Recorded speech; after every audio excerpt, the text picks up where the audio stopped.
बातमी नाशिकमधून। नाशिकमध्ये त्र्यंबकेश्वरामध्ये पत्रकार मारहाणीची घटना घडलेली आहे। पार्किंगच्या वादातून पत्रकारावर हल्ला केला गेलाय। जखमी पत्रकारांवर शासकीय रुग्णालयामध्ये उपचार सुरू आहेत। मंत्री छगन भुजबळ यांच्याकडून पत्रकाराची विचारपूस सुद्धा केली आहे। मारहाणीच्या घटनेची चौकशी व्हावी असं छगन भुजबळ यांनी म्हटलंय।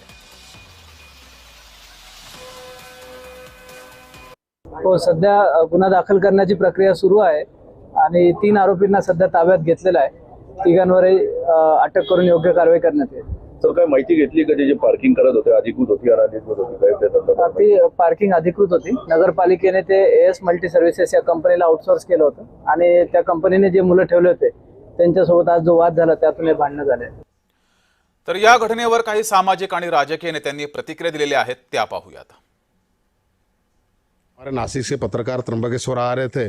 जो प्रकार आज अभी घटना हुआ है पत्रकारों के प्रति, ये समझ में आता है जब पत्रकारों के प्रति ऐसे हुआ तो आने वाले यात्रियों के प्रति क्या होता होगा। मैं इसका घोर निषेध करता हूँ। यह शासन प्रशासन उसके ऊपर जरूर कार्रवाई करना चाहिए। और क्योंकि जब पत्रकार कह रहे हम पत्रकार प्रतिनिधि के रूप में यहाँ आया हूँ, जब ऐसे हो रहा है आने वाले सिंहस्थ कुंभ मेला कैसा होगा, इसलिए इसमें विचार करना चाहिए। और जो कोई गलत काम किया है उसको दंडक अपराध होना चाहिए, दंडनीय करना चाहिए। तर गृह खात्याची दखल घेईलच, पण आपण माझ्यासमोर एक संपादक म्हणून पत्रकार म्हणून माझ्यासमोर हा विषय आणला आहे, प्रतिनिधी म्हणून या सर्व आपल्या वृत्तपत्र समूहाचे। त्यामुळे माझी जबाबदारी आहे, मी आत्ताच SPC आणि CPC बोलेल आणि कडक कारवाई त्या लोकांवर झाली पाहिजे ज्यांनी मीडिया बंदूर हात उगारला किंवा त्यांना गंभीर दुखापत केली। मी निश्चितपणे याची दखल घेतो। दुर्दैवाने या तिथल्या काही लोकांनी म्हणजे पावती फाडणारे आहेत असं म्हणतात, त्यांनी बेदम म्हणजे दगडांनी मारलं, काठ्यांनी मारलं, छत्री मारल्या, डोक्यामध्ये प्रचंड मार आहे। आणखीन दुसरे 2 जण जे आहेत ते जखमी होते। पोलीस स्टेशनमध्येच तिथे ते FIR वगैरे काही नोंद करायचं काम सुरू आहे। जी काही माहिती तिथल्या प्रवासी संघटनेने दिली तेही असं सांगतात की नेहमीची ही गुंडगिरी आहे। राज्य व्यवस्था ही गावगुंडांच्या हातात गेल्यावर होणार काय दुसरे, हेच होणार। जर पत्रकार या राज्यामध्ये मार खात असतील तर सर्वसामान्यांचा काय विचार करायचा। पोलीस नावाची यंत्रणा फक्त काही निवडक लोकांसाठीच वापरली जाते। या राज्याचं दुर्दैव आहे। पोलीस देखील टार्गेट अशालाच करतात जिथनं वर्ण आदेश आलाय, आदेश।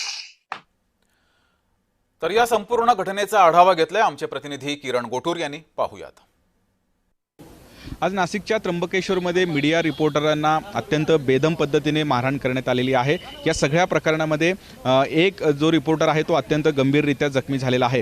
आज नाशिकच्या त्र्यंबकेश्वरमध्ये साधू महंतांची एक बैठक होती। त्याच बैठकीच्या एकूणच कव्हरेजसाठी काही मीडियाचे प्रतिनिधी हे त्र्यंबकेश्वरमध्ये कडे जात होते। त्र्यंबकेश्वरमध्ये आतमध्ये एंट्री करताना जे पार्किंग शुल्क घेतात त्या सगळ्या गोष्टीवरनं हा संपूर्णपणे वाद झाला आणि त्यानंतर तिथे पार्किंग शुल्क हे घेण्यासाठी ज्या लोकांना नेमलेलं आहे त्या लोकांकडनं या सगळ्या माध्यम प्रतिनिधींना मारहाण करण्यात आलेली आहे। या सगळ्या प्रकरणामध्ये किरण ताजने हे जे रिपोर्टर आहेत ते अत्यंत गंभीररित्या जखमी झालेले आहेत। त्यांना नाशिकच्या एका खाजगी हॉस्पिटलमध्ये उपचारासाठी दाखल करण्यात आलेला आहे आणि या सगळ्या प्रकरणी नाशिकच्या त्र्यंबकेश्वर पोलीस ठाण्यामध्ये सुद्धा गुन्हा दाखल करण्यात आलेला आहे। या सगळ्या प्रकरणी आतापर्यंत त्र्यंबक पोलिसांनी 3 जणांना ताब्यात घेतलेला आहे। आणखीन काही आरोपी यामध्ये आहेत अशा पद्धतीचा अंदाज आहे। त्यामुळे या आरोपींचा शोध आता त्र्यंबकेश्वर पोलीस घेत आहेत। पण या सगळ्या घटनेने एकच खळबळ उडालेली आहे, कारण त्र्यंबकेश्वरमध्ये मोठ्या प्रमाणात भाविकांची दर्शनासाठी गर्दी असतो। अशा पद्धतीचं जर मारहाण झालं तर भाविकांचं सुरक्षेचं काय, असं सुद्धा एक सवाल जो आहे तो या निमित्ताने जे आहे उपस्थित होतोय। पण या सगळ्या घटनेनंतर या सगळ्या घटनेची अत्यंत गंभीर दखल घेण्यात आलेली आहे। त्र्यंबकेश्वर पोलीस ठाण्यामध्ये